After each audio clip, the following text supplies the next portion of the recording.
Welcome to exam info academy. आज जो हम बात करेंगे वो बात करेंगे इलाहाबाद डिग्री कॉलेज एडीसी की। 2-3 दिन पहले हम एक वीडियो लेकर आए थे जिसमें हमने वैकेंसीज के बारे में बताया था कि एडीसी में किस सब्जेक्ट की कितनी वैकेंसीज हैं। हमने लास्ट डेट के बारे में भी बताया था, फॉर्म स्टार्ट हो गए, आप फिल कर सकते हैं। ये जानकारी हमने उपलब्ध करवाई थी। इसी के कमेंट सेक्शन में तब हम देखते हैं तो बहुत सारी कैंडिडेट्स की बहुत सारी प्रॉब्लम्स नजर आती हैं। तो आज उन कमेंट्स के सभी के जवाब हम इस वीडियो के माध्यम से आपको देंगे। तरह तरह के सवाल थे। अपर एज लिमिट क्या है, सिलेक्शन प्रोसीजर क्या है, क्या पीएचडी में मैंडेटरी है या नहीं है, तो ये सारी चीजें थी। चलिए चेक करते हैं, वन बाय वन हम लेते हैं। हालांकि हमने वहां रिप्लाई कर दिया था, फिर भी हम कुछ का रिप्लाई नहीं कर पाए थे, तो हम सारे यहां इस वीडियो के थ्रू आपसे बात करेंगे। पहला ही है शैलजा मौर्य जी का है। ये सवाल है, सर प्रोसेस क्या है, एग्जाम बेस्ड या ओनली इंटरव्यू? तो हम आपको बताना चाहते हैं कि ये इंटरव्यू बेस्ड है। बल्कि डॉक्यूमेंट इस वीडियो में हम लास्ट में आपको दिखाएंगे भी अंत में कि क्या है सिलेक्शन प्रोसीजर। तो हम बता दें इंटरव्यू बेस्ड है ओनली, और वो भी शॉर्ट लिस्टिंग कैंडिडेट का है। चलिए दूसरे सवाल पर चलते हैं।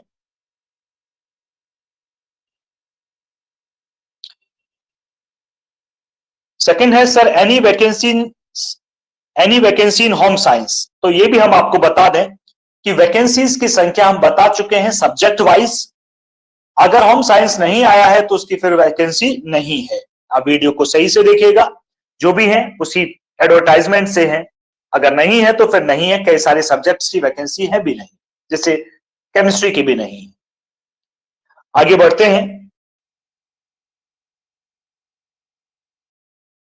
संदीप जी पूछते हैं, सर अदर स्टेट वालों को रिजर्वेशन मिलेगा?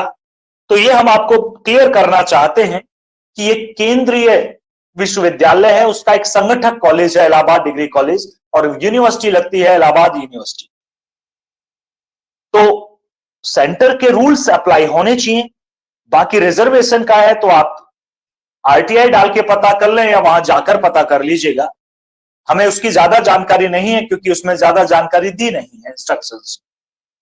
तो लेकिन हम ये बता सकते हैं कि केंद्रीय विश्वविद्यालय का संगठक ये कॉलेज है, और बाकी आप साइट पर जाकर चेक कर सकते हैं। चलिए आगे बढ़ते हैं।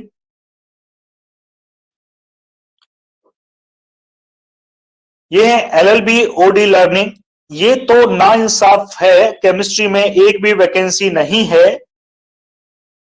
मिस द ब्यूटीफुल सिटी, हाँ वो सिटी के बारे में बड़ा अच्छा लगता होगा उन्हें। ये एलएलबी लिखा है लेकिन वो केमिस्ट्री की वैकेंसी की बात कर रहे हैं। हाँ जी, तो हम आपको ये बता दें केमिस्ट्री की क्या कई सारे सब्जेक्ट की वैकेंसी है भी नहीं, क्योंकि एक सिंगल कॉलेज है उसकी ये वैकेंसी। और 132 बड़ी संख्या होती है कॉलेज के लिए। बहुत सारी वैकेंसी अगर एक कॉलेज के रिगार्डिंग में देखी जाए तो कम नहीं है, लेकिन सब्जेक्ट सभी में नहीं है, ये सच बात है। चलिए आगे चलते हैं।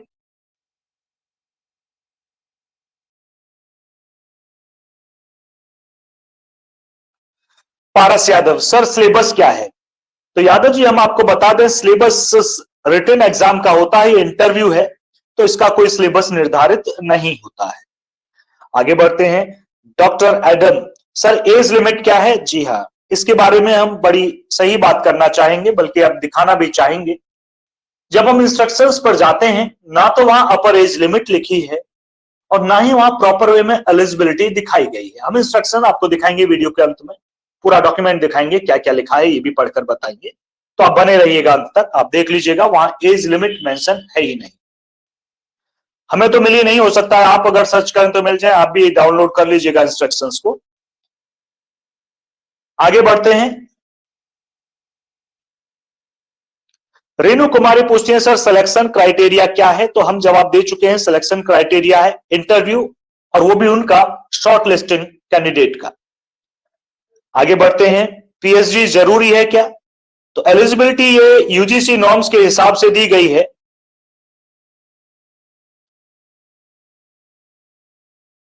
यूजीसी नॉर्म्स के हिसाब से तो नेट मान्य है। अगर आप पीजी 55 प्लस नेट है तो ठीक है, लेकिन शॉर्ट लिस्ट क्या क्राइटेरिया क्या है ये मेंशन वहां है नहीं। आगे बढ़ते हैं। प्रणाम सर जी, सर ज्योग्राफी में टोटल 6 सीटें हैं, जिसमें से एससी की भी सीट है, नहीं, जिसमें से एससी की एक भी सीट नहीं है, क्या एससी अभ्यर्थी फॉर्म भर सकते हैं? सर बताएं, कृपा करके बताएं, धन्यवाद। चलिए हम बताते हैं विनोद कुमार जी। एससी की सीट नहीं है, लेकिन अगर आप अप्लाई करते हैं, क्योंकि 6 वैकेंसीज हैं, तो आपको जनरल सामान्य में काउंट किया जाएगा, तो आप सामान्य अभ्यर्थी और रिजर्व के लिए अप्लाई कर सकते हैं।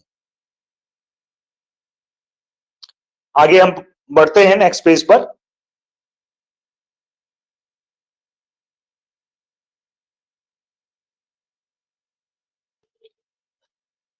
सर जूलॉजी में नहीं है वैकेंसीज, हाँ जी ये सही बात है, जूलॉजी में वैकेंसीज नहीं। आशा सिंह लिखती हैं थैंक्स सर फॉर इंफॉर्मेशन। चलिए इन्होंने धन्यवाद भेजा है, आपको भी बहुत बहुत धन्यवाद हमारा वीडियो देखने के लिए। ये है लर्न विद मधु मैम, ये भी थैंक्स बोल रही हैं, आपको भी हमारी तरफ से बहुत बहुत धन्यवाद। सिलेक्शन विप्लव कांदो लिखते हैं सिलेक्शन प्रोसीजर, तो हम बता दें सिलेक्शन प्रोसीजर इंटरव्यू है, वो भी शॉर्ट लिस्टिंग कैंडिडेट का। आगे बढ़ते हैं। सर इसमें सिलेबस बता दीजिएगा, ये लिखते हैं सिलेबस, इंटरव्यू है तो उसमें कोई सिलेबस निर्धारित नहीं होता है, रिटन होता तो सिलेबस का निर्धारण किया जाता। चलिए अब हम बताते हैं आपको क्या इंस्ट्रक्शंस में क्या गिवन है, इंस्ट्रक्शन में क्या गिवन है, देखिएगा पढ़कर भी बताएंगे।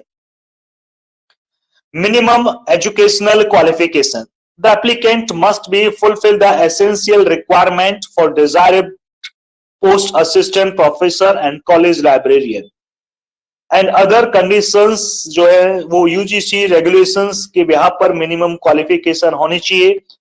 अपॉइंटमेंट जब किया जाए उस तक बस यही लिखा है, क्या है वो ये नहीं लिखा है इन्होंने। आगे है applications are advised to satisfy themselves before applying and they, आप खुद भी पढ़ सकते हैं, applying that they possess the essential qualification laid down for the post as on the last date of submission of online application form. No inquiry asking for advice as to eligibility will be entered. चलिए ये तो इन्होंने direct तो नहीं दी, लेकिन indirect way में लिखा है कि यूजीसी गाइडलाइंस के हिसाब से होनी चाहिए। आगे बढ़ते हैं। mere eligibility will not, ये देखिए थोड़ा सा मैं अंडरलाइन कर देता हूं, इसे ठीक से पढ़ लें। mere eligibility will not entitle any applicant for being shortlisted called for interview to appear before the selection committee। मतलब अगर आप एलिजिबल हैं तो ये श्योर ना हो जाए कि आपको शॉर्टलिस्ट कर लिया जाएगा इंटरव्यू के लिए, तो ये आप सही से इंस्ट्रक्शंस को पढ़ लीजिए।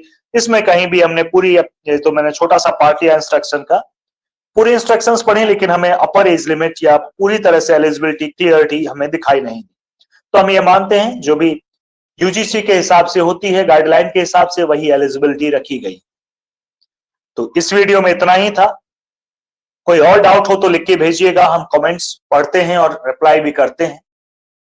और वीडियो को ज्यादा से ज्यादा शेयर कीजिएगा, और हमारे जो वीडियो देखते हैं बहुत सारे हमारे सब्सक्राइबर नहीं है, तो आप सब्सक्राइब कर लीजिएगा, उसमें पैसा खर्च नहीं होता सब्सक्राइब करने में, और फिक्स भी नहीं हो जाता, बटन दबाइए आप हटा भी सकते हैं, अनसब्सक्राइब भी कर सकते हैं।